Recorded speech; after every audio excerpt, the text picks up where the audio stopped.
Okay, this is a series of classic exercises. I'm going to try to add a few of these each day, and maybe not each day, but I want you to get the sense of the difference between these three exercises. They're quite similar, but they're part of the classic series. So lying down on the mat, legs extended, and again, I want to make sure that your hips are level, so just hang on to them for a second. And again, you want to make sure that you're engaging your transversus abdominis, which is the muscle that wraps around the whole lower abdomen and holds in all of your muscles and your organs. And it goes underneath the other muscles, the obliques that come across, and then the six-pack muscles which sit on top. We're not working on the six-pack muscles at all, although it might feel like we are. Okay, so this is called the roll-up. So you just have your arms extended directly above your head. And again, we're going to do this with the breath. Don't arch your back up. Making sure that your back has a nice, neutral, relaxed position.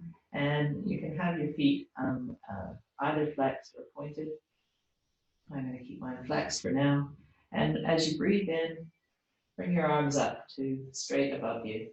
And then as you breathe out, as we always do with the effort, you're going to raise yourself up slowly but surely.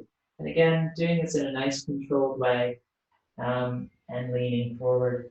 Grab your toes if you can, but don't worry about it if you can't.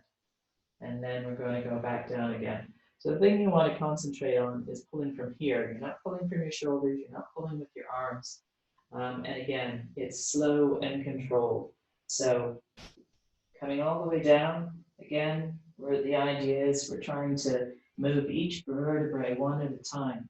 One of the troubles that we have when we're sitting is that our upper body tends to sink into our hips. We're trying to stretch that out.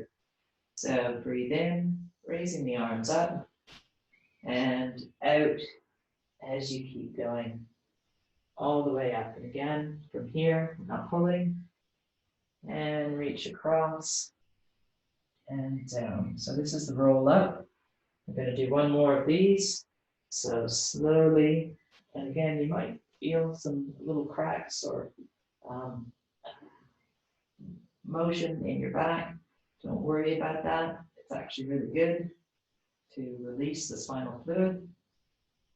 And one more time, again, raising the arms up on the in-breath. And then as you breathe out, pressing all the way forward. And again, you need to really get that sense of leading with the hips.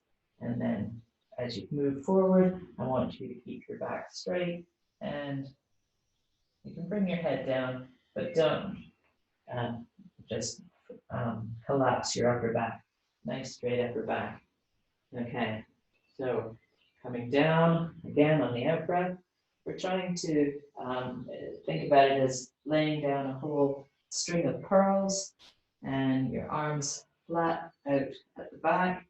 We're going to do the next one is a bit of a misnomer because it's called the neck pull, but the last thing we want you to do is actually to pull your neck.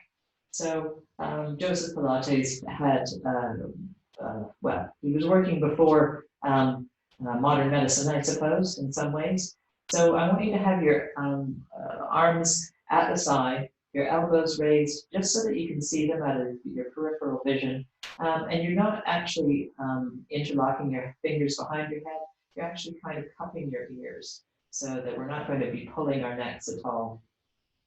So this is the same movement, but we're doing it without the help of our arms, and you're increasing the weight with your arms being at the side like this.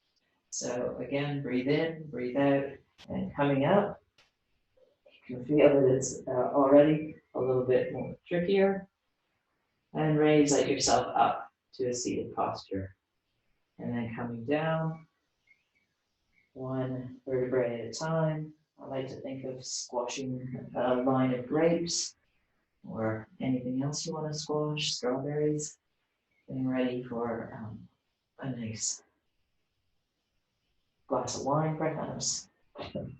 Okay, number two, you can see I'm not the best of this one either. And again, this one comes just to a straight seated posture, and then we'll come back down again. You can, if you want, have somebody help you out by holding onto your feet, but we're going to try to do it without that. So last one of these, coming out, and I'm glad you didn't see my face on that one. Nice straight back, and you can drop your hands to the side. Okay, now we're going to do the third of the classic exercises, which is just a fold forward. But again, the important thing with this one is to make sure that you're hinging from your hips and not rolling around in your back. So nice straight back and just lean forward. And you should feel this in the back of your thighs, in your hamstrings, but also if you're tight, in the upper and top of your spine. And coming up, again, this is trying to extend the muscles that we've just been using quite hard. And stretch forward and up. And again, always doing the motions in a slow and controlled way is more difficult than doing them quickly. So stretch and up. And that's it for this little sequence. So give that a try. You can slowly but surely raise the number of times that you do these exercises, but I'm just going to show you the basics and then you can add it